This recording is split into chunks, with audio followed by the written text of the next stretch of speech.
propounded in detail. But I doubt that Quran is not only the word of God, but it is mixture of God's and Prophet's word. How? Because in several verses you mention that I have not written, as Prophet mentioning, that I have not written, it is not my word. Wherever he has clarified that it is not my work. So what about these words? These are not his words. Please. Brother asked a very good question. And that logic I use when I speak to the Bible. When I speak to the Christians, the brother said that undoubtedly you proved it's the word of God. But besides being the word of God, there's the words of Prophet because it's mentioned in the Quran, I did not write it. Brother, no verse of the Quran says, I did not write it. You point out the verse, and I'll accept that the Quran is not the word of God. What does the Quran say? They say that the Prophet wrote it. And I quoted. Maybe you misheard me. What I said, that Surah Sajda, chapter number 32, verse number 1 to 3. They say that the Prophet forged it. Tell them, nay, it is the truth from Almighty God. It is Almighty God talking. If the Prophet wrote it, then I agree with you. This is what is mentioned in the Bible. In the Bible it says that Moses, peace be upon him, he says that I died on so and so. So if Moses wrote the book, how can he say that I died? So that's what you find in the Bible. Jesus Christ, peace be upon him, speaking. So what we say, as far as the Quran is concerned, never will you find any direct speech of the Prophet. If it is quoted by Almighty God, in inverted commas. Almighty God may say that the Prophet replied, but never does the Quran says, I did not write it. In fact, the Quran says, it is from Almighty God. And I quoted several verses. If you want me to repeat, I can repeat again. Surah Anam, chapter number 6, verse number 19. Surah Anam, chapter number 6, verse number 93. Surah Yusuf, chapter number 12, verse number 1 and 2. In Surah Taha, chapter number 20, verse number 113. In Surah Sajda, chapter 32, verse number 1 to 3. In Surah Yasin, chapter number 38, verse number 1 to 3. In Surah Zumur, chapter number 39, verse number 1. In Surah Ghafir, chapter number 40, verse number 2. In Surah Jasha, chapter number 45, verse number 2. Several places the Quran says, this book is a revelation from Almighty God. Direct speech. Hope that answers the question. Yes, sister. Hi, my name is Sarah. I'm an independent student. I graduated in America. I'm here studying independently. As you have stated, Jesus never does claim divinity in the Bible. In Revelation chapter 1, I can't read the whole chapter because it would take a very long time, but Jesus is speaking, and he says, do not be afraid. I am the first and the last. I am the living one. I was dead, and behold, I am alive forever and ever. I hold the keys of death and Hades. He also says, I am the Alpha and the Omega, who is and who was and who is to come, the Almighty. These are also names of God written in the Old and New Testament. And I don't see how that does not show that Jesus is not genetically the Son of God, but spiritually the Son of God.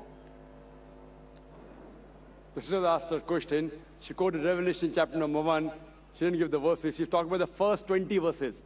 And I'm Alpha and Omega is verse number 18. Revelation chapter number 1, verse number 18. Where Jesus Christ, peace be upon him, says that I'm Alpha and Omega. So she says, just because Jesus Christ, peace be upon him, says, I'm Alpha and Omega, I'm first and the last, according to you, he is claiming divinity. Mark me. I had said there is not a single unequivocal statement, not a single unambiguous statement in the complete Bible where Jesus Christ, peace be upon himself, says that I am God, or where he says, worship me. He didn't say. Now you are saying that because Jesus said I'm Alpha and Omega, therefore is Almighty God. What do you mean Alpha and Omega? I'm the first and the last in what? Before Jesus Christ, do you mean Jesus Christ was first in this world? No, he was born in a stable. Before him was his mother. There were many prophets that came before him. So surely he's not the first. Neither is he the last. There are other messengers to come. In the Bible it says Prophet Muhammad, peace be upon him, said, he'll be coming. It's mentioned in the Gospel of John, chapter number 16, verse number 12 to 14. I have many things to say unto you, but ye cannot bear them now. For he, when the Spirit of truth shall come, he shall guide you unto all truth. He shall not speak of himself. All that ye hear shall he speak. He shall glorify me. He shall show you things to come. Talking about Prophet Muhammad, peace be upon him. So what does this word Alpha and Omega mean? It does not mean that he's first and the last, actually, literally. Because there were many people who came before him, and there are many people who came after him. What does it mean? That in the law of God, whatever the messenger says, the law of God, he is first and last. At the time of Moses, Moses was Alpha and Omega as far as the law of God was concerned. Whatever he taught had to be followed. At the time of Jesus, Jesus Christ, peace be upon him, his teachings were Alpha and Omega. It had to be followed. At the time of Prophet Muhammad, peace be upon him, his teachings are Alpha and Omega. It is the first and the last. It does not mean that he claimed divinity. So therefore I said, any unambiguous statement, if you literally mean he was first and last, if you read the Bible disagrees. There were many people who came before Jesus Christ, peace be upon him. He was born in the womb of the mother. And various people came after him also. So surely, sister, therefore I said, unambiguous, unequivocal statement. Hope that answers the question. Yes, brother. My name is Aryaputra Kumar Narayan Singh Konte from Delhi. I speak continue English to English. I am very sorry.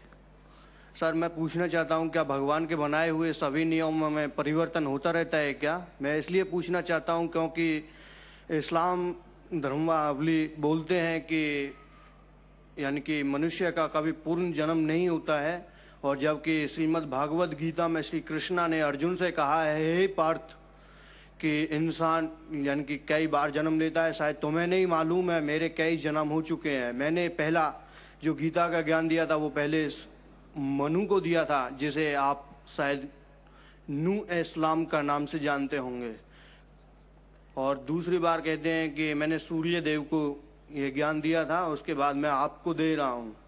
तो sir आप क्या बता सकते हैं कि मनुष्य का पूर्ण जन्म होता है या नहीं होता है?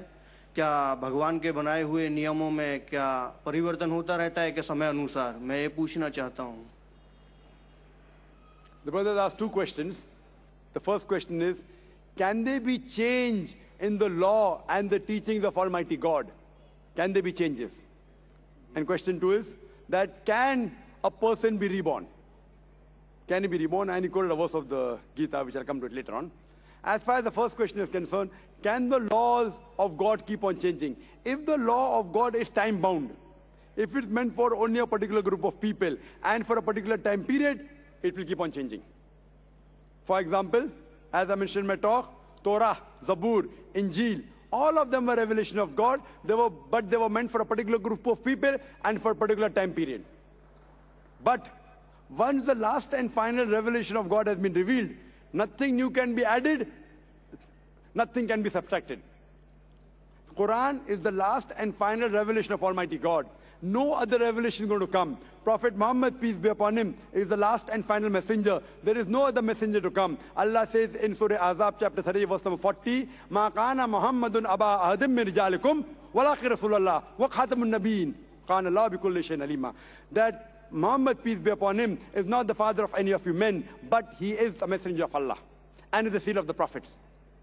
And Allah is all-knowing, full of wisdom. After Prophet Muhammad, if anyone says that he is a messenger of God, he gets revelation, then he requires a psychiatrist. Prophet Muhammad is the last and final messenger. After Quran, no other revelation will come. And Quran clearly mentioned in Surah Ma'idah, chapter number 5, verse number 32. Allah says in Surah Ma'idah, chapter 5, verse number 3, on this day have I completed my religion for you, and I've chosen for you Islam, and complete my favor on you. Once the religion is completed, nothing new can be added, nothing can be subtracted. So as far as your question, yes, the old revelations, there can be changes. But the basic message from the first revelation till the last about Tawheed, about oneness of God is the same. So all the revelation that came before the Quran, they have not maintained their pure form. They have been changed by human beings.